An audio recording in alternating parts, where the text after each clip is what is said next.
137장 시편 100편 부르겠습니다. 온 땅이 여호와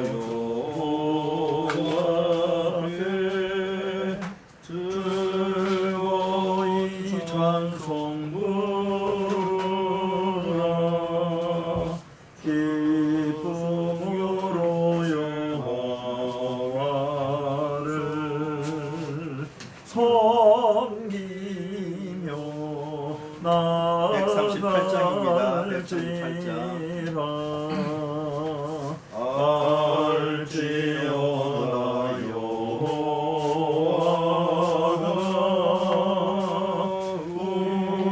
우리 하나님이심을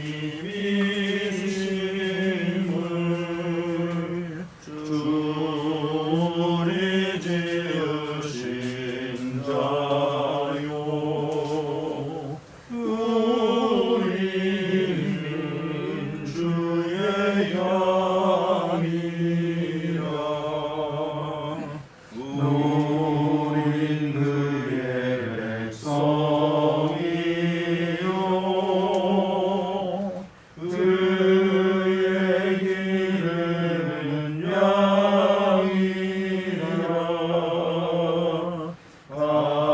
감사한 마음 가지고 그 문에 들어갈지라.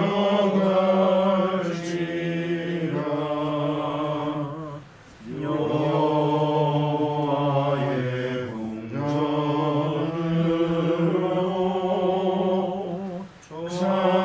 찬송하며 들어가세.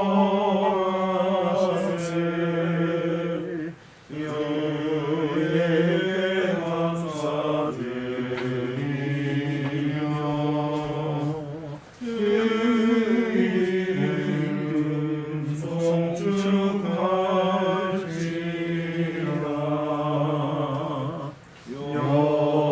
여호와는 선하시니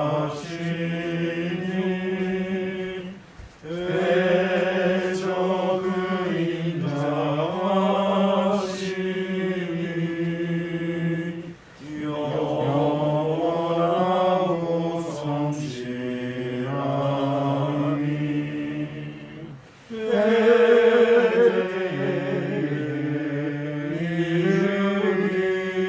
이르리로다. 기도하겠습니다. 은혜로우신 하나님, 참으로 감사를 드립니다. 참 저희들 행위로는 도무지 구원을 얻을 수 없는 그런 자들인데 하나님께서 예수 그리스도의 십자가를 참으로 근거로 하여서 누구든지 믿는 자를 의롭다고 여겨주심으로 참으로 저희들이 믿음으로 구원을 얻을 수 있도록 인도하여 주시는 것을 참으로 감사를 드리옵나이다. 참으로 값없이 구원 얻은 저희들이 이 땅을 살아갈 때에 하나님의 나라와 의를 위하여 마땅히 살아가야 될 줄로 아옵나이다. 참으로 이 코로나 시대 가운데 특별히 하나님께서 저희들에게 은혜를 베풀어 주셔서 또 이렇게 온라인으로 또 세미나를 진행해 나갈 수 있도록 하여 주신 것 감사드리고, 또 강의 시간마다 저희들에게 많은 깨달음과 은혜 베풀어 주신 것을 감사드리옵나이다. 참으로 이 시간도 또 귀한 강의를 최덕수 목사님께서 해주실 터인데 하나님께서 함께하여 주셔서 강의를 통하여 큰 은혜와 유익 누리는 시간 되게 하여 주옵소서. 예수님의 이름으로 기도하옵나이다. 아멘. 네, 이 시간 최덕수 목사님께서 나오셔서 21세기 개혁교회 신앙교육의 실제에 대해서 강의해 주실 터인데요.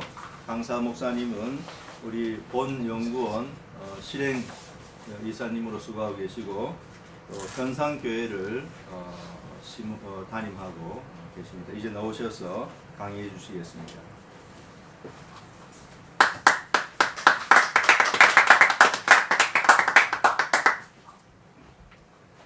사실 저는 목회자고 교육 전문가가 아닌데 다른 분이 사실은 강의를 해야 되겠지만 함께 교육 현장에서 또 목회 현장에서 분투하고 있다라고 하는 그런 이유 때문에 함께 고민하면서 이 강의를 하게 되었습니다. 기술도 그렇고 또 아주 복잡한 정교한 기계나 제품도 마찬가지지만 이것을 제대로 가르쳐서 전달하지 않으면 사실은 당대에 그치고 말지요. 그 내용이 잘 전달될 수 있도록 하기 위해서 제일 필요한 작업이 있다면 그것은 다름 아니라 교육이요 가르침이라 할 수 있을 것입니다. 이런 면에서 교회 사역 여러 가지 많은 사역들이 있을 수 있습니다. 예배, 교제, 전도, 봉사 등등 많은 사역이 있긴 하지만 그 중에 그래도 중요한 사역이 있다면 교육이라고 할 수 있겠습니다. 예배도 제대로 들어져야 되고 전도도 제대로 실행되기 위해서는 교육이 올바로 이루어져야 되는 것이죠. 이런 차원에서 가장 우리를 잘 교육하시는 분이 있다면 그분은 바로 삼위 하나님이라 할 수 있겠습니다. 하나님께서 이 일에 제일 먼저 개입하시죠. 따라서 교회는 뭐냐라고 말할 때 삼위 하나님의 가르침을 받는 학습자라고 할 수 있을 것입니다. 그런데 교회는 또 학습자임과 동시에 또 가르치는 역할을 수행해야 되는 공동체입니다. 이런 원리에 따라서 초대교회도 열심히 가르쳤고 또 우리가 잘 알고 있는 16세기 종교개혁 때의 개혁교회는 더 말할 것도 없는 것이죠. 한국교회도 마찬가지입니다. 역사를 보면 가르친 일에 열심을 내었던 것을 볼 수 있고 또 우리가 70년대, 80년대는 주일학교 운동이 얼마나 크게 일어났습니까? 이런 부분들을 생각할 때 교회는 가르치는 일에 헌신된다는 사실은 두말할 필요가 없습니다. 근데 시간이 점점 지나가면서 교세도 커지고 그 다음에 예배도 이제는 한 번만 드리는데 2부, 3부 예배 드리면서 시간은 점점 줄어들고 아이러니한 것은 찬양 시간은 많아지고 기도 시간은 적어지고 또 설교 시간은 점점 줄어든다 하는 것이죠. 그래서 한국 교회가 예배 일변도의 신앙생활을 하게 되었다라고 볼 수 있을 것입니다.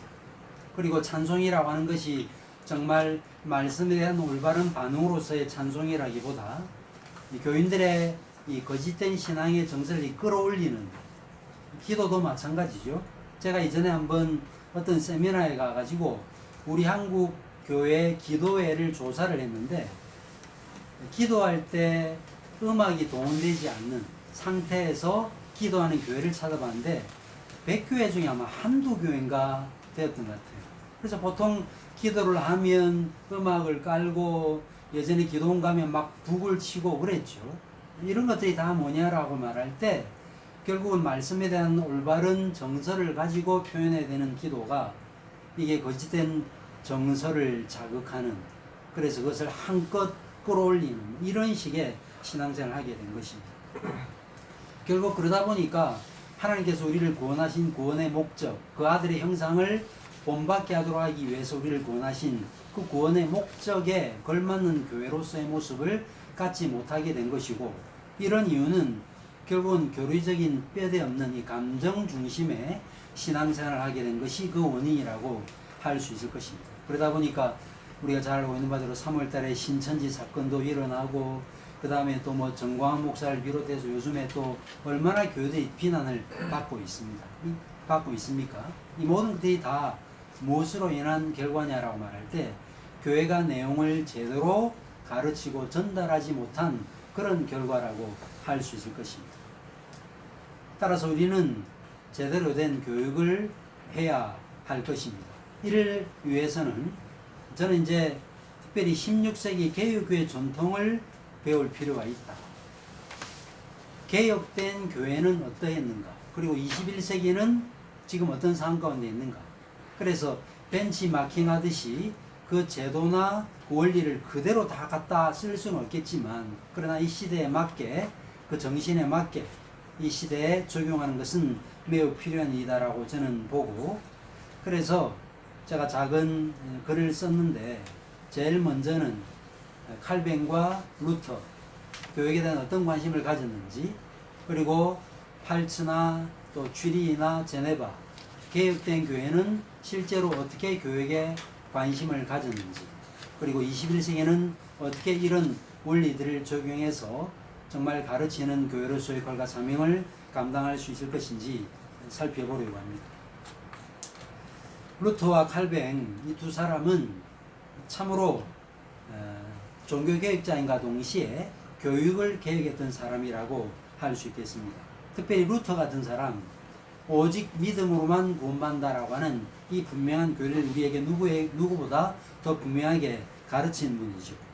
그런데 이 마틴 루터는 교육을 구원에 이르는 길이 아닌 어떤 인간적인 노력 혹은 선한 행위에 속한 것으로 봤다는 것입니다. 복음의 본질에 속한 것은 아니다. 이것은 이제 하나님의 주권과 은혜를 강조했기 때문이라고 할 수 있겠죠. 그러나 그렇다고 해서 이 루터가 교육을 절대로 터부시했다라고 보시면 안 되는 것은 기독학교를 세워야 된다든지 그 다음에 교리문답을 만들었던 이런 열심들을 통해서 우리는 확인할 수 있습니다. 한 가지 우리가 분명히 기억해야 될 것은 믿게 되는 것은 하나님의 주권적 은혜이지만 그러나 은혜가 우리가 마땅히 믿어야 될 내용을 가르쳐야 되는 일을 면하게 해줄 수는 없다. 그래서 부지런히 가르쳐야 된다. 그래서 사도 바울도 디모데한테 그렇게 권면을 했죠. 그죠? 그래서 루터는 믿음을 중시하는 순간에 믿음의 내용과 그 다음에 가르치는 이 교육에 관심을 가질 수밖에 없었고 그래서 교사에 대한 관심도 갖고 있었습니다. 우리가 잘 알고 있는 바 사도행전 8장에 에티오피아 내시 성령께서 빌립을 보내어서 에티오피아 내시가 읽고 있었던 그 이사야 53장 본문을 뭐라고 이야기하면서 질문했습니까? 읽는 것을 깨닫느냐 물었을 때 가르치는 이가 없는데 어떻게 깨달을 수 있겠는가? 그래서 성령께서 빌립을 보내셔서 빌립으로 하여금 깨닫게 하신 것이죠. 이게 바로 하나님의 경륜의 방식인 것입니다. 교육에 대한 관심은 루터뿐만 아니라 칼뱅의 관심이기도 했는데 우리가 잘 알고 있는 바대로 파렐의 제의를 받아들여서 제네바에 가게 되는데 그때 교회 법규를 먼저 제안을 했습니다. 개혁 아니죠. 어떻게 이 도시를 개혁하게 될 것인가. 여기에 보면 이 교육에 대한 관심이 있다는 사실을 알 수 있고 칼뱅이 쓴 그 교회 법규를 보시면 특별히 두 직분에 대한 관심이 있다는 사실을 알 수 있습니다. 목사의 직분이고 다른 하나는 교사의 직분이죠. 특별히 교사의 직분을 보시면 건전한 교리를 잘 가르쳐서 신앙의 순수성이 지켜지는 것, 그리고 교회를 보존하는 것, 그리고 교회가 황폐화되지 않도록 하는 것, 바로 이 일에 기여하는 사람들이 누구냐면 목사요 교사라고 할 수 있겠습니다. 교육에 대한 관심, 칼뱅의 관심은 특별히 중세 때 이 교육이 견진 성사로 대체된 것에 대한 안타까움을 표현하는 글에서도 확인할 수 있는데 강의안을 보시면 되겠습니다. 특별히 신앙교육에 대한 칼뱅의 열정은 신앙교육서를 만드는 이 일을 통해서 드러났다는 사실은 우리가 잘 알고 있는 바입니다. 윌리엄 몬터라고 하는 분이 칼빈주의가 보통의 제네바 사람들에게 무엇을 의미하는가를 보기 위해서는 요리문답부터 시작돼요. 요리문답이 뭔지를 알 때 제네바 사람이 어떤 사람인지를 알 수 있다는 것입니다. 칼뱅은 특별히 단순한 교회 개혁만이 아닌 전 사회적인 개혁을 염두에 뒀기 때문에 공교육을 받는 현장까지 이 신앙교육을 연결시키려고 했던 것을 또한 우리는 확인할 수 있고 이 교회 교육에 대한 관심은 칼뱅이 1538년에 스트라스부르크로 갔다가 다시 돌아오게 되는 돌아오게 될 때 신앙교육에 대해서 분명하게 신앙교육과 번징은 분명하게 이루어져야 된다라고 하는 이 사실을 약속을 받고 난 다음에 돌아온 사실을 통해서도 확인할 수 있는 것입니다. 고별사에 나타나고 있는 그 내용에 보시면 이 분명한 사실이 나타나고 있는 것입니다. 자, 그럼 이런 개혁자들을 통해서 실제로 개혁된 모습들이 어땠는가를 살펴보기 위해서 16세기 개혁교회 신앙교육을 살펴보려고 합니다. 첫째, 신앙교육서를 작성했다. 매우 중요한 부분이죠. 컨텐츠입니다. 어떤 내용을 전달해야 될 것인가. 단순히 성경만으로 족하다라고 말하지 않고 그 성경의 내용을 어떻게 체계적으로 가르쳐야 될 것인가에 대해서 개혁자들이 고민하면서 이 신앙교육서를 썼다는 것이죠.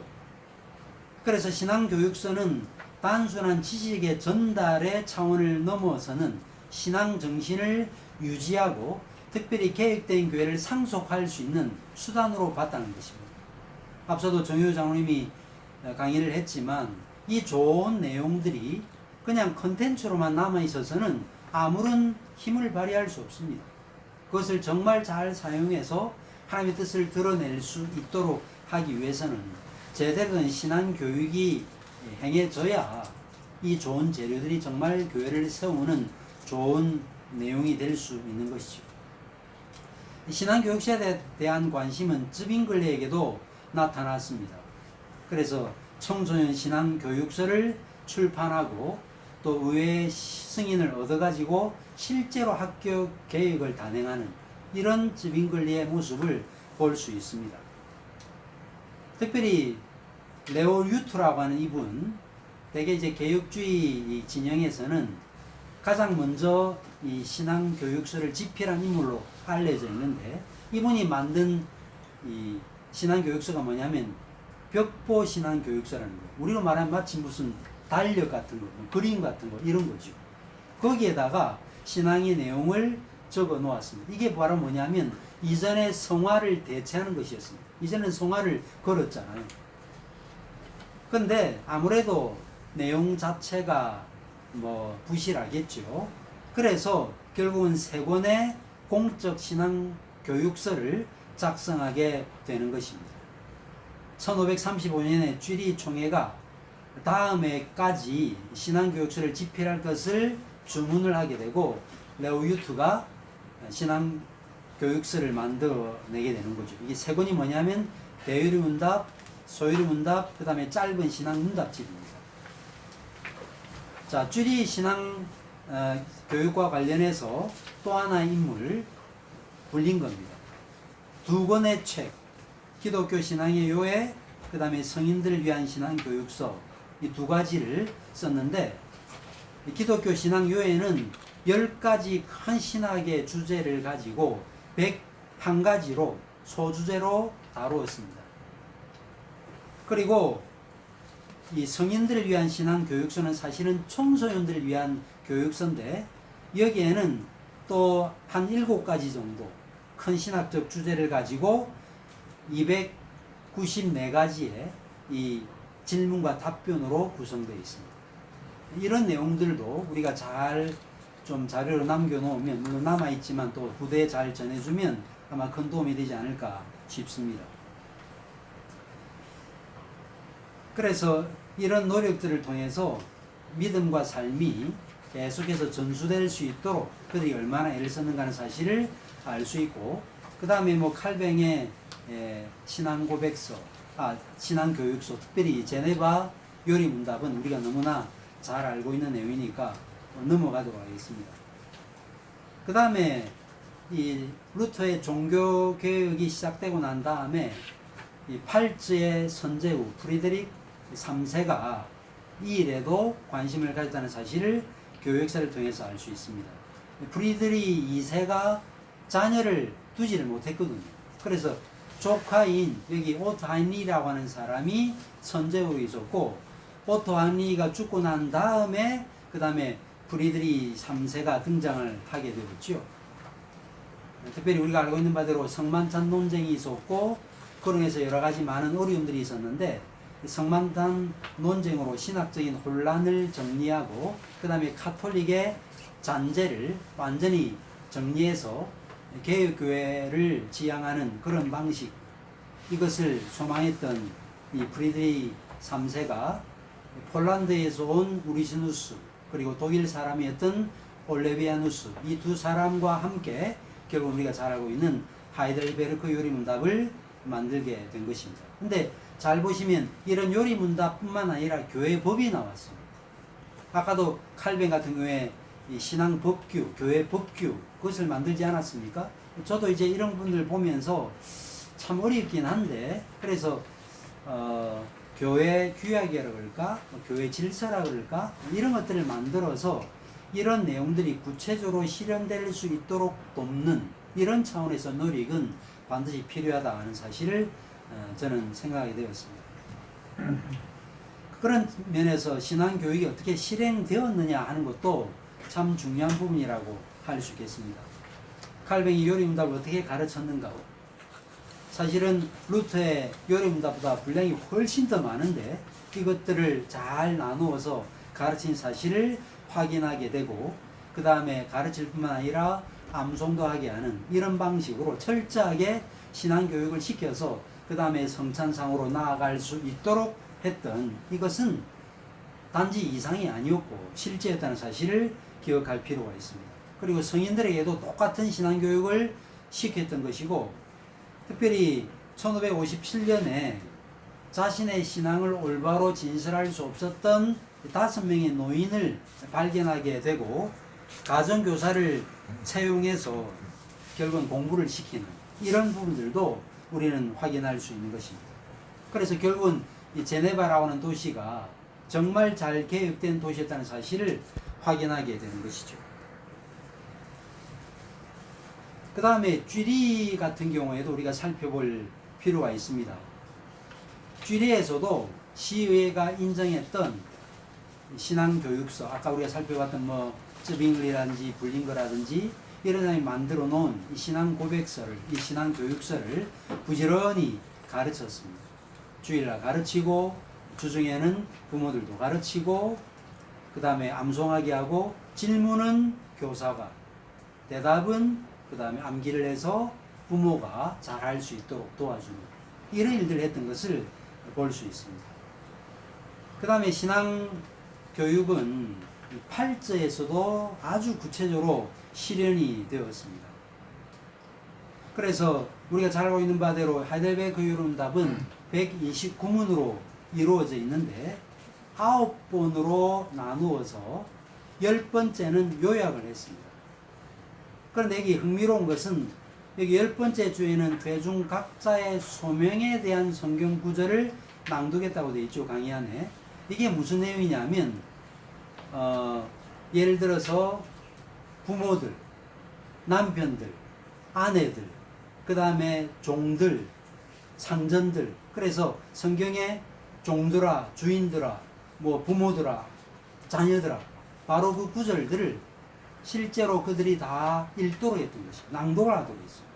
이것도 하나의 어떻게 보면 세상으로 나아가는 일과 관련해서 파송하면서 보낼 때 이런 내용들을 한번 낭독하도록 하는 것도 하나의 순서가 될 수 있겠다라고 생각을 했었습니다. 그래서 요리 문답서가 신앙의 내용이라고 할 때 실천 방법을 규정한 이 교회법은 내용을 담는 그릇과 같다. 그래서 제가 앞서도 말씀드렸지만 교회가 애를 써야 될 것은 이 신앙 고백서, 교리 문답 이런 것들을 잘 만들고 교재를 만드는 것도 중요한데 실제로 이제 이것이 제대로 실행될 수 있도록 교회가 하나의 어떤 규칙들을 만들어서 실제적으로 각 가정 안에 또 각 개인에게 실행될 수 있도록 돕는 것 매우 필요한 일이라고 생각을 할 수 있겠습니다. 이 8제 교회법, 왜 법을 만들어 놓았는가? 중요한 3가지가 여기 나타나고 있는데 한번 제가 보면요. 첫째는 인간은 본성적 악함을 갖고 있기 때문에 이런 부패한 악함을 극복할 수 있도록 하기 위해서 교리는 가르쳐져야 된다. 두 번째로는 부모들은 자녀들에게 가르쳐야 되기 때문에 명령이기 때문에 분명히 가르쳐야 되고 세 번째로는 구약을 보니까 할례 받고 난 다음에 언약에 대해서 언약 백성들이 교육을 받았죠. 그죠? 그런 것처럼 입교를 하고 세례를 받은 사람들은 반드시 가르침을 받아야 되기 때문이라는 것입니다. 바로 이런 내용들을 따라서 8제 교회법을 따라서 얼마나 열심히 그들이 이 내용들을 가르쳤는지는 잘 보면 될 것입니다. 이 부분은 그냥 넘어가면 될 것 같아요. 자, 그러면 세 번째로 보겠습니다. 연령과 신앙 그리고 지식 수준을 고려한 가르침.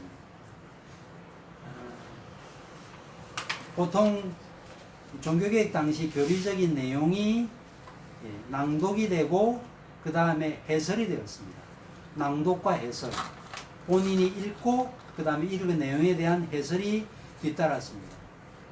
사실 저도 사실 이런 내용들을 모를 때 제가 교회 개척을 2000년도에 했었는데 2000년도에 교회 개척을 하고 그 다음에 예배를 드릴 때 제가 이미 1998년인가 그때 제가 이전에 있었던 교회에서 하이델베르크 요리문답을 가르쳤었습니다. 그래서 이 내용을 예배 시간에 끌고 들어와서 설교 전에 하이델베르크 요리문답 한 두세 문답을 잠깐 제가 낭독하고 설명한 적이 있었거든요. 이런 방식대로 낭독하고 해설하는 방식, 지금도 유효한 방식이라고 저는 믿습니다. 그래서 이런 부분들이 가정 신앙교육, 그 다음에 학교 신앙교육에도 사용되었다는 사실을 기억할 필요가 있는데, 문제는 뭐냐라고 말하면 당시에 문맹인들이 많아가지고 이런 가르침의 내용들, 자료들이 많긴 했지만 실제로 그 내용들을 읽어낼 수 있고 해독할 수 있는 능력을 갖고 있는 사람들이 그렇게 많지가 않았습니다. 그리고 구텐베르크의 이 인쇄술이 발명이 되면서 문서가 상당히 이렇게 퍼져나갈 수 있는 그런 배경이, 그런 환경이 조성이 되긴 했지만, 그러나 책값이 너무 비싸가지고 그런 내용들을 손에 가질 수가 없었고, 가지고 있다 할지라도 실제로 그 내용을 읽어낼 수 없는 상황 가운데 있었다는 것이죠. 그러면 그들은 어떻게 했는가라고 말할 때 들려주고 말해주고 그 다음에 해설해주는, 그리고 이 지식의 수준에 맞게 계속해서 반들을 운용해서 만들어서 각 사람들의 그 형편과 처지에 맞게 그들을 가르쳤다는 것입니다. 그래서 해설하고 문답하는 방식으로 지속적으로 가르쳤다는 사실을 확인할 수 있습니다. 그 다음에 개혁자들이 현실적인 상황뿐만 아니라 특별히 가르침의 대상, 학습자들의 형편을 잘 이해하고 가르쳤다는 사실을 우리는 기억할 필요가 있습니다. 우리가 잘 알고 있는 바대로 칼빈 신학에서 예정론을 빼놓으면 칼빈 신학을 말할 수 없다라고 할 수 있을 정도로 그 예정론이 차지하는 무게는 매우 큽니다. 그러나 그럼에도 불구하고 제네바 교리문답에는 예정이라는 단어가 단 한 번도 나타나지 않습니다. 왜 그랬을까요? 그 신앙의 수준을 이해했기 때문이죠. 사실은 성경 자체도 마찬가지인데 성경은 창조부터 시작을 하지 예정부터 시작하지 않습니다. 하나님은 우리가 가르침을 받아야 될 내용도 잘 아시지만 가르침을 받아야 될 순서도 잘 아세요. 그래서 예정과 언약을 우리가 말할 때 먼저 뭘 가르쳐야 되느냐라고 말하면 언약을 먼저 가르쳐야 되지 예정을 먼저 가르쳐서는 안 됩니다. 그게 성경의 순서예요. 우리가 그런 부분들을 올바로 이해하고 그런 순서를 파악해서 학습자들에게 내용들을 제대로 가르칠 필요가 있습니다. 그리고 앞서 제가 레오 유트, 개혁교회 안에서 신앙고백을 제일 먼저 만든 사람이라고 할 수 있는 레오 유트 같은 사람도 앞서도 제가 말씀드렸죠. 대요리문답, 소요리문답, 그 다음에 짧은 신앙문답집 만들었는데 이 내용이 제네바 신앙고백서의 내용, 제네바 교리문답의 내용이 거의 들어가 있는데 여기에도 예정론, 권징 같은 이런 주제는 넣어놓지를 않았습니다. 우리가 이런 수준들을 제대로 이해해야 돼요. 사실은 개혁교회가 이 현대 21세기에 살아남기 위해서, 살아남다는 말은 좀 그렇고 교회가 제대로 서기 위해서는 이런 어떤 작업이 저는 필요하다고 생각을 합니다. 8제 선제 후 프레드리 3세도 마찬가지인데 이 청소년에 대한 관심이 매우 지극했습니다. 우리 순서가 쓴 하이델베르크 요리문답 해설서가 있죠. 그 서문을 보시면 이런 부분들에 대한 관심이 있다는 사실을 알 수 있습니다. 대개 일반적으로 개혁교회에 속해 있는 분들은 학습자에 대한 배려가 좀 부족하다. 그래서 내용을 통째로 그냥 주고 그냥 뭐 알아서 그냥 이해하는 식으로 이런 식으로 접근하는 경우들이 없지 않습니다. 그러나 우리가 이미 제가 말씀드렸죠. 블링거라든지 레오 유트라든지 그 다음에 칼벤과 쯔빙글리 같은 사람들 보십시오. 그런 수준들을 잘 감안해서 신앙의 내용을 제대로 가르쳤다는 것입니다. 그리고 이 같은 연령대에 있긴 했지만 이해 정도에 따라서 또 다르게 구분해서 가르치기도 했습니다.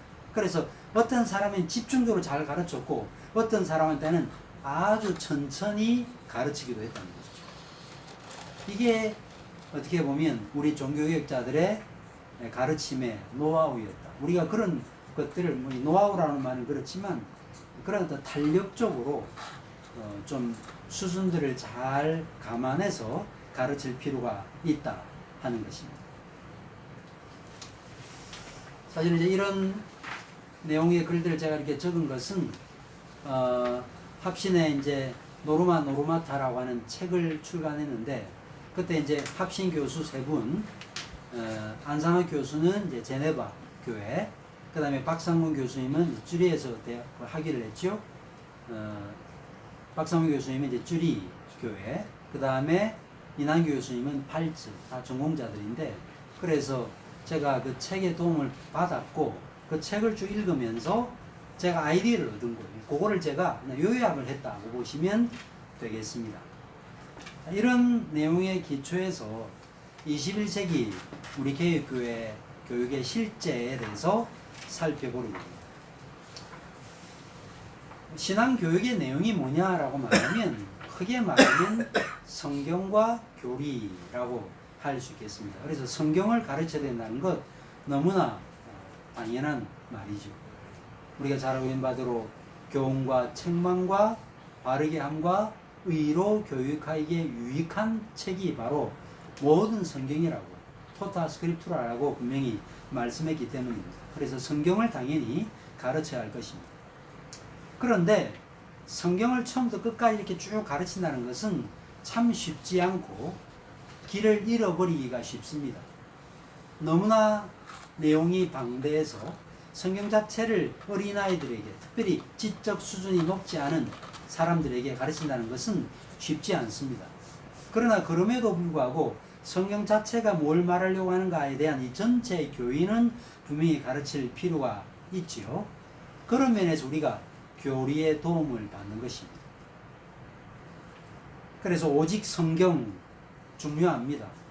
그런데 오직 성경이라는 구호만으로는 우리는 이 시대는 좀 부족한, 어떻게 보면. 왜 그런가 하면 이단들까지도 오직 성경을 가지고 말하잖아요. 신천지도 그렇고 뭐 구원파도 그렇고 다 성경 가지고 이야기를 하지 않습니까? 그런 차원에서 제대로 된 성경을 가르쳐야 되는데 저는 그 전통을 어디에서 보는가 하면 사실은 바울에게서 보고 또 베드로에게서 봅니다. 예수께서 말씀을 가르치신 것도 물론 마찬가지예요. 구약의 내용을 가르치시는 예수님의 가르치심의 방식을 보시면 됩니다.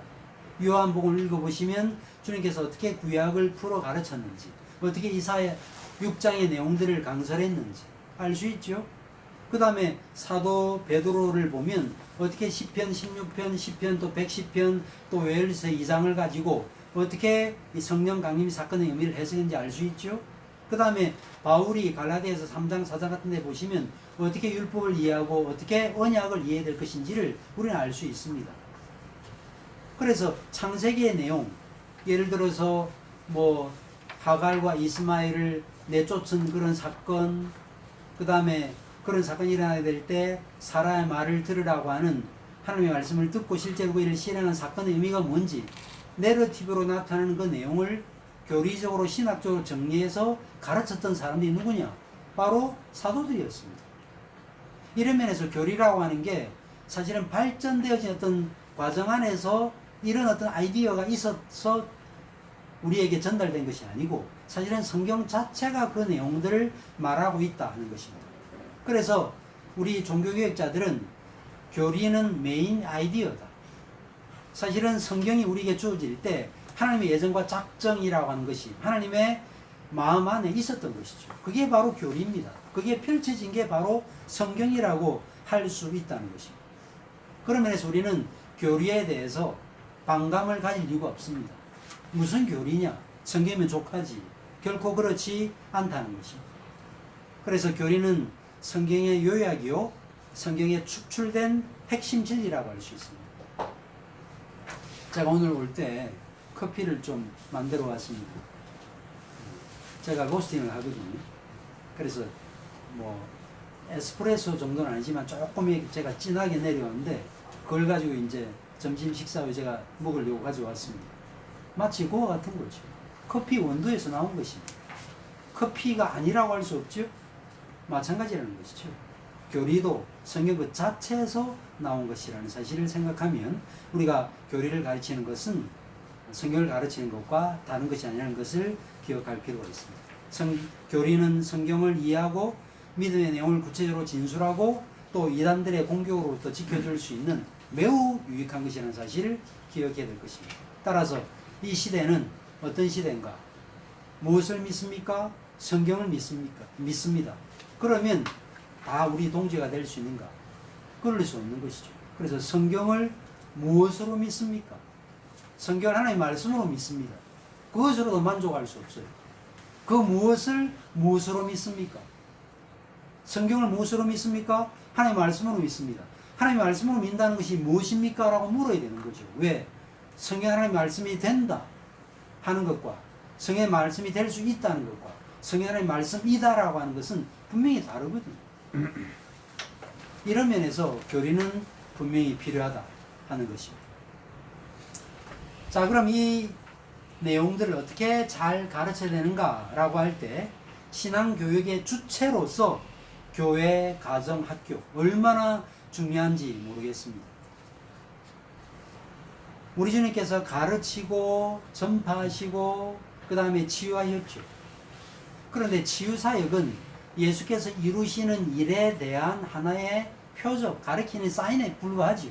그렇다고 할 때 사실은 가르침과 설교사역, 제일 중요한 사역이라고 할 수 있겠습니다. 설교는 일방적 성격을 갖고 있고 가르침은 상호성을 갖고 있습니다. 가르친 내용들을, 선포된 내용들을 제대로 가르치고 설명하지 아니하면 그 내용이 인격화될 수 없고 이해되어질 수 없다는 점에서 가르침이라는 것이 얼마나 중요한지 모르겠습니다. 이와 관련해서 교회는 가르침의 내용들을 정하고 사람을 세워서 그 다음에 그 가르침의 내용들을 잘 전달할 수 있도록 길을 열어야 되는 것이죠.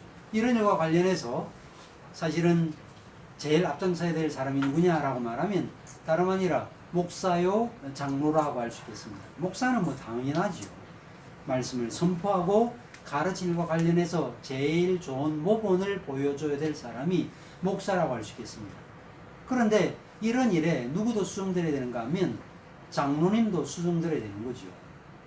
이런 면에서 이번 28주년 설립 기념 세미나 때 우리 정용호 장로님이 가르친 것은 저는 탁월한 선택이었다 라고 할 수 있겠습니다.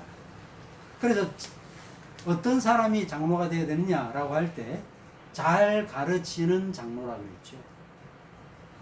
물론 성품이 제일 중요합니다. 보시면 자격이 거의 대부분이고 가르치는 것과 다스리는 것, 이 두 가지만 장로님들이 해야 될 일로 나타나고 있는데 어쨌든 간에 이 가르치는 일 매우 중요합니다. 단순히 그냥 성품이 좋아가지고 이런저런 이야기를 많이 할 수 있는 소통의 능력 갖는 거 물론 중요하지만 우리가 신앙생활을 하다 보면 이런저런 의문도 있고 교회에 대한 불만도 있을 수 있겠고 그 다음에 지난주일 들었던 말씀에 올바로 적용하지 못하는 분들을 바라보기도 어떻게 저 말씀을 저렇게 들었지? 이렇게 생각할 수도 있는 상황들이 생기거든요. 결국 그럴 때 그 내용들을 제대로 교정시켜주고 그 내용들을 풀어서 확대할 수 있는 사람이 누구냐라고 말할 때 장로님이라고 할 수 있겠고 그 장로님의 사역 중에 가장 중요한 사역이 그런 면에서 가르치는 사역인데 이 가르치는 사역과 신방 사역은 매우 밀접하게 연결되어 있습니다. 그래서 핀스트라라고 하는 분이 쓴 영광스러운 가정신방이라는 책에 뭐라고 이야기했는가 하면 가정신방은 주일날 선포된 말씀을 인격적으로 적용하기 위한 설교의 확장이다. 설교의 확장이 가정신방이라고 말씀했습니다. 그래서 구체적으로 그 들었던 내용들이 어떻게 가정 안에서 어떻게 개인적으로 실천되고 있는가 하는 것을 봐야 되는 것이고 또 피드백을 받고 그 내용들을 또 목회자하고 상의하고 당회에서 하는 일이 뭡니까? 그래서 가만 앉아가지고 그냥 어떤 결정들을 내리는 회의만 해서는 안 되고 신방의 결과들을 가지고 와서 그 교인들의 형편과 처지를 묻고 함께 논의하고 그 다음에 다시 또 말씀을 가지고 가는 이런 선순환이 일어나야 되는 것입니다.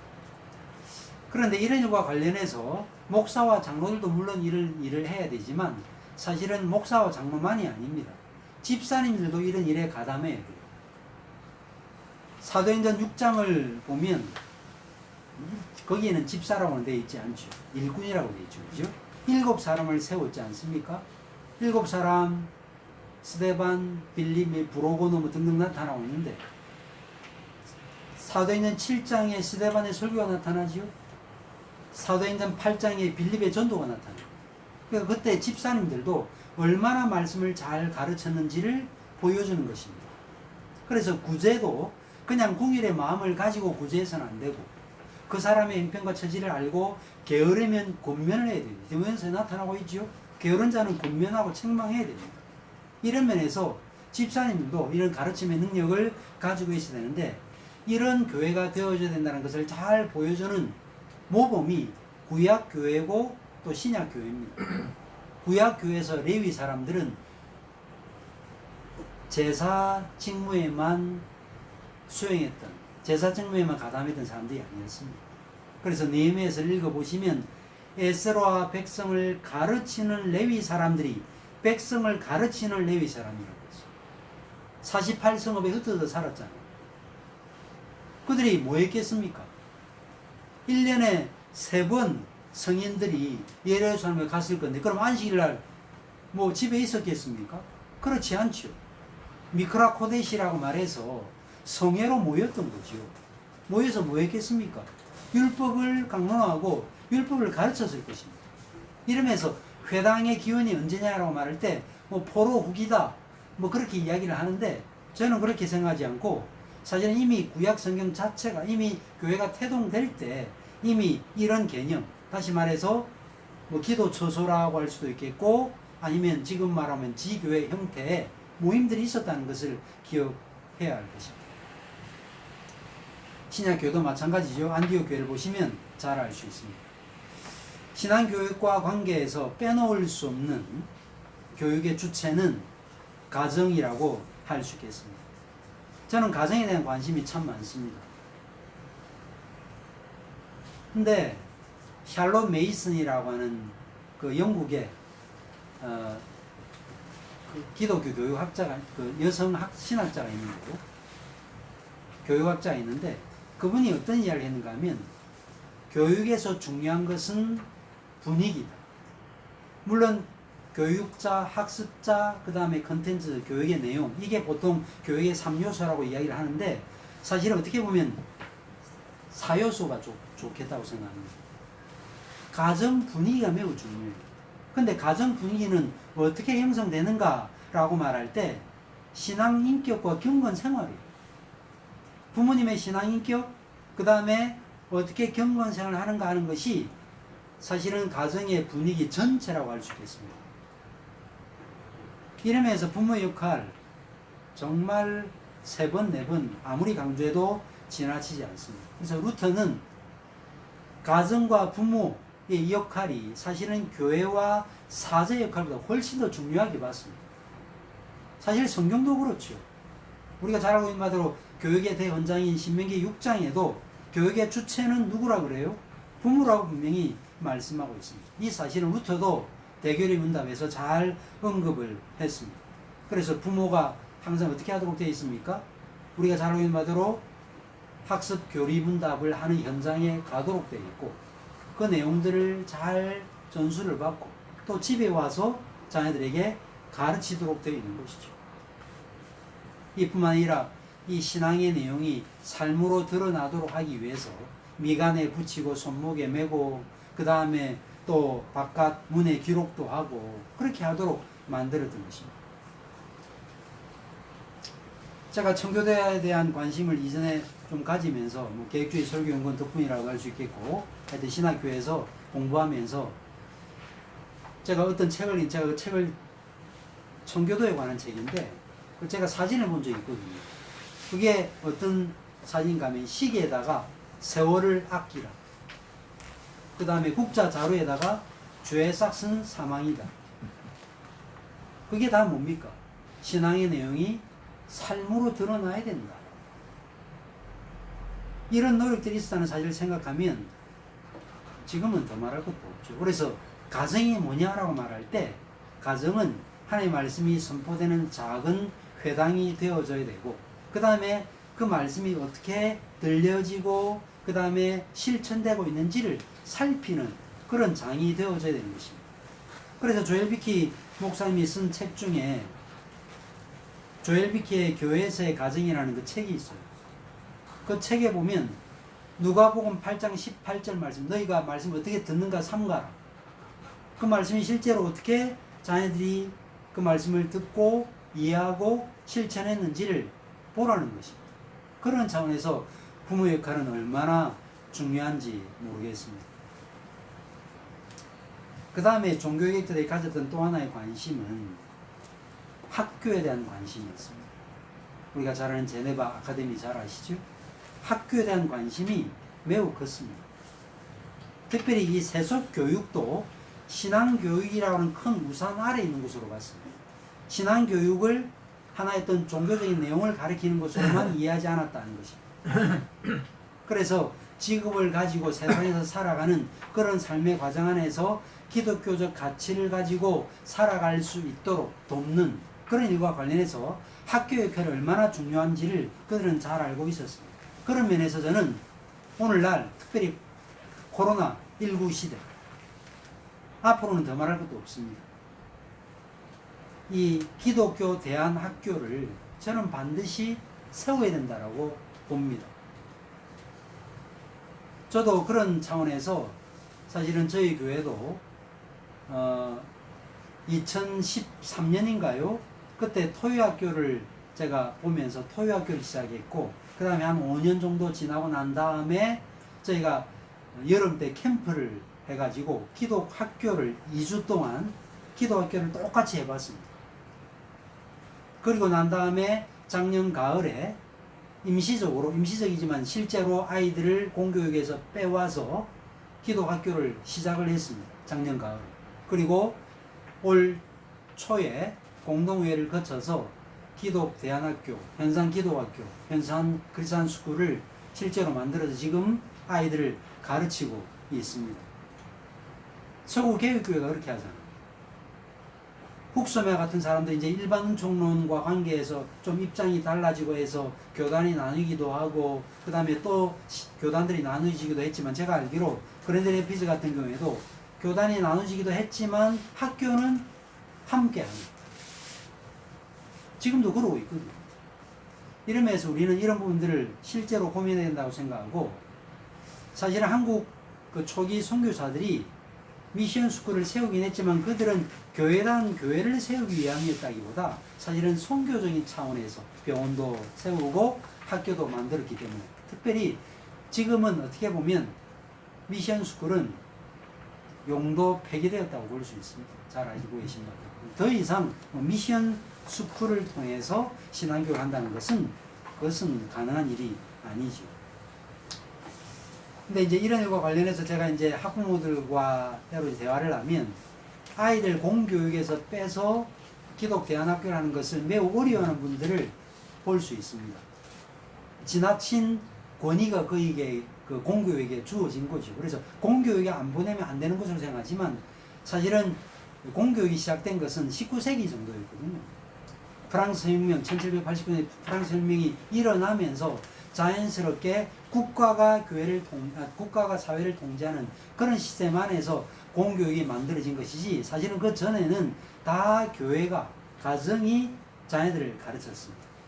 그런 차원에서 기독대안학교를 세워볼 만하다라고 저는 생각을 하고 그러나 이런 일들이 쉽지는 않습니다. 쉽지는 않지만 그러나 노예적으로 한다든지 또 교회들이 연대해서 한다든지 아니면 이도저도 안 되면 적어도 가정과 교회가 서로 조화로운 그런 관계 안에서 같은 목소리를 내고 같은 내용들을 가지고 말씀을 가르쳐야 된다라고 보는 것입니다. 자, 근데 이런 신앙의 교육의 주체로서 가정, 교회, 학교 참 중요한데 저는 무엇보다 교사의 인격이 중요하다고 생각합니다. 내용은 우리가 살펴봤지만 얼마든지 찾아낼 수 있습니다. 요즘에는 흔히 티칭이 아닌 코칭이라는 말을 하거든요. 왜냐하면 그 자료가 너무 많으니까 이제는 수업을 할 필요는 없다라고 보는 시대가 되었습니다. 따라서 그 내용들을 잘 찾게 만들고 그 다음에 인격화시켜서 그 내용들을 잘 드러내어서 세상과 교회를 섬길 수 있는 사람을 어떻게 키우느냐 하는 것이 훨씬 더 중요한 것이라고 할 수 있겠죠. 근데 이런 일과 관련해서 개혁교회가 종종 범하는 실수가 있는데 그게 뭐냐면 신앙 인격을 갖추지 못한 채 교리적인 내용을 엄밀하게 가르치다가 오히려 그냥 거기에 되어가지고 그래서 개혁교회 안에서 자랐는데 신앙을 떠나버리는 그런 가정들이 없지 않습니다. 대개 개혁교회에 다니는 그런 부모들이 좀 엄중하고 엄격합니다. 열심으로 그 일을 했는데 나중에는 그냥 교육의 대상자 자체가 언약의 자손들 자체가 교회에 남아있지 않는 이런 경우도 있기 때문에 매우 조심해야 된다고 생각하고 그런 차원에서 우리는 바울을 본받아야 된다고 봅니다. 바울이 나를 본받는 자가 되라 라고 말하지 않았습니까? 근데 그 말은 무슨 교만을 떠는 게 아니죠. 이것은 우리를 구원한 구원의 목적, 소명에 맞는 말이었습니다. 우리가 알고 있는 바대로 로마서 8장 29절 30절에 그 아들의 형상을 본받게 하기 위하여 우리를 부리시고 부리신 자를 의롭다 하시고 의롭다 하신 자를 영화롭게 하셨거든요. 그렇다고 하면 우리의 신앙생활의 많은 과정들은 그 아들의 형상, 하나님의 아들의 형상을 본받아가는 과정이죠. 바로 그런 소명을 확인했기 때문에 내가 그리스도를 닮아가는 이런 모습을 부단히 나는 이 일을 위해서 애를 쓰고 있는 바로 이런 나를 너희들도 본받으라. 이런 차원에서 이것은 당연히 해야 될 말이라고 저는 보고 이런 면에서 가르치는 일은 있는데 가르침대로 살지 못하는 이런 개혁교회 안에 있는 교사들은 정말 하나님의 교회를 허물어뜨리는 여우 같은 일꾼이라고 저는 생각합니다. 제가 사실 누구라고 이야기하기는 참 그렇고 개혁교회 안에 그런 교사들이 있죠, 그죠? 보편교회 교사들. 그래서 얼마나 뭐 대단한 신학자로 사실은 오랫동안 행세했습니까? 근데 말년에 그냥 그 삶의 결과가 드러나서 오히려 그분으로부터 배웠던 분들이 실족하는 그런 일들이 일어나지 않습니까? 이런 차원에서 우리가 좋은 교사가 되는 거 이거 얼마나 중요한지 모르겠습니다. 자, 그럼 우리가 이처럼 모든 것들을 동원해서 교육하는 교육의 목적이 무엇이냐라고 할 때 목적은 첫째는 신앙 고백이죠. 예수께서 한 2년 반 정도 가르치고 난 다음에 너희들은 나를 누구로 아느냐라고 물었습니다. 그 물음에 제자들은 대답했습니다. 이 신앙 고백은 사람의 말이죠. 사람의 말이지만 하나님의 감동으로 하나님께서 깨닫게 하심으로 하게 된 것이라고 볼 때 메아리라고 할 수 있겠습니다. 그래서 하나님이 어떤 분이신지를 우리로부터 하나님은 고백받기를 바라시죠. 우리는 항상 그런 고백을 듣기를 바라잖아요. 사랑해서 결혼했지만 아내로부터 남편으로부터 나 당신 사랑한다. 영원토록 사랑한다. 그 말을 듣고 싶어 하죠. 바로 그거를 위해서 교회는 가르쳐야 되는 것입니다. 그런데 이 신앙 고백이 그저 말뿐인 신앙 고백이 되어서는 안 되겠죠. 믿어지고 깨달아지고 이해되어진 그 신앙 고백이라야 할 것입니다. 자, 이 신앙 고백도 참 중요한 이유는 신앙 고백을 하면 세례를 받죠. 세례를 받으면 교회 회원이 되죠. 그 다음에 교회에 들어와서 성찬에 참여하게 됩니다. 이미 우리가 제네바 교리문답을 어떻게 가르쳤는가, 또 8제에서 어떻게 가르쳤는가 다 살펴봤지만 그 내용들이 다 뭐였습니까? 성찬상으로 나아갈 수 있도록 가르치는 거죠. 하나님의 은혜 방편을 실제로 누릴 수 있도록 가르쳐야 되는 것입니다. 이러면서 가르치면 분명히 중요하고 우리는 이런 차원에서 세례와 성찬, 말씀, 성례 중요하죠, 그죠? 그 다음에 세 가지 표지가 세 번째가 뭡니까? 권징 아닙니까? 디스플린, 가르침. 가르침의 내용을 잘 받아들일 수 있도록 또 가르쳐야 되죠. 근데 보통 우리 한국 교회는 어떻습니까? 공적 가르침은 받으려고 하는데 사적 가르침은 가르침 받으려고 하지 않습니다.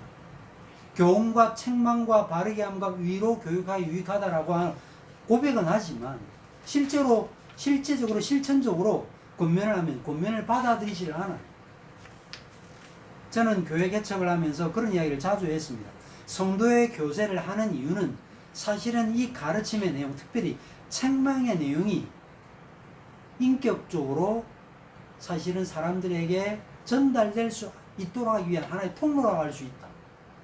그래서 정말 필요적절한 말을 할 때 받을 수 있도록 해야 되는 거죠. 그래야 교정이 일어나고 그래야 사실은 성화가 일어날 수 있는 것입니다. 기독교 교회학자 리처드 캐머라는 분, 제가 신학교 다닐 때 읽었던 책인데 이분이 이런 말을 했더라고요. 교육의 결과는 무엇으로 파악할 수 있는가? 그 결과는 그 말을 들으러 왔는가, 얼마나 많은 사람들이 그 현장에 있었는가가 아니고 그들이 그 삶 속으로 돌아가서 무엇을 행하고 있는가로 판단되어져야 됩니다. 이러면서 제자로서의 삶을 살도록 만드는 거죠. 제자라는 이 단어는 구약에도 나타납니다. 이미 제가 교재에도 다 써놨지만 루트는 이런 면에서 제자로서 어떻게 삶을 살아야 되는가? 당연히 하나님 사랑, 이웃 사랑이죠. 그래서 그리스도인은 자신 안에서가 아니라 그리스도와 그 이웃 안에서 사는 사람이며 그렇지 않으면 그리스도인이 아니라고 했어요. 그리고 마틴 루터가 라이프치히의 플라센부르크에서 설교를 했는데 제가 그 내용을 여기다 적어 놓았어요. 나의 교회는 나의 말씀이 순전하게 설교되고 불순물과 섞이지 않으며 지켜지는 곳에 있다. 내 교회는 거기에 있다는 거지. 따라서 성도들은 단순한 교회의 치리와 교육의 대상만이 아니라 자신이 속한 삶의 현장 가운데서 하나님의 뜻을 드러내는 자로서의 삶을 살아가야 되는 것이고 바로 이 일에 하나님의 교회가 나서야 되고 가정이 나서고 학교가 나서야 되는 것이고 이를 통해서 하나님의 제자들을 길러내야 되는 것입니다. 나가는 말을 보겠습니다.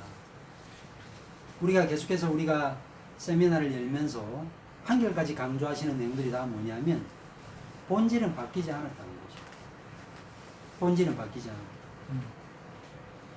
사실 저도 합신의 신학연구위원회 속해서 서기로 섬기고 있는데 세네바 코로나19 사태가 일어나면서 총회 임원들의 요구나 또 필요 때문에 그런 문건들을 만들면서 어제도 서찬 목사님이 강의 때 인용하지 않았습니까? 성경과 교리 변함없는 그 원리는 지금도 지켜져야 되는 원리죠. 포기할 수 없죠. 그리고 인간의 본성도 바뀌지 않았기 때문에 우리는 이 내용들을 지속적으로 가르쳐야 된다는 것입니다. 근데 이제 문제가 뭐냐면 우리가 알고 있는 바대로 코로나19라고 하는 이것이 앞으로 비대면은 아마 계속될 것 같아요. 제가 앞서도 학교를 왜 만들어야 되냐라고 할 때 지금 공교육이 제대로 실행되지 않잖아요. 그래서 2학기 때도 이게 뭐 제대로 될지 신학생들도 좀 그렇잖아요. 근데 인격과 인격과의 만남이라는 게 얼마나 중요합니까?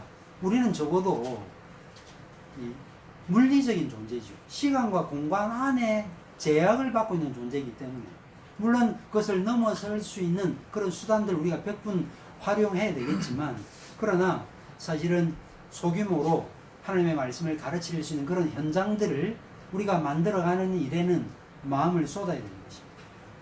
이 일과 관련해서 앞서 강의도 우리가 들었지만 이 미디어를 사용하는 것 자체를 우리가 죄악시할 필요가 없습니다.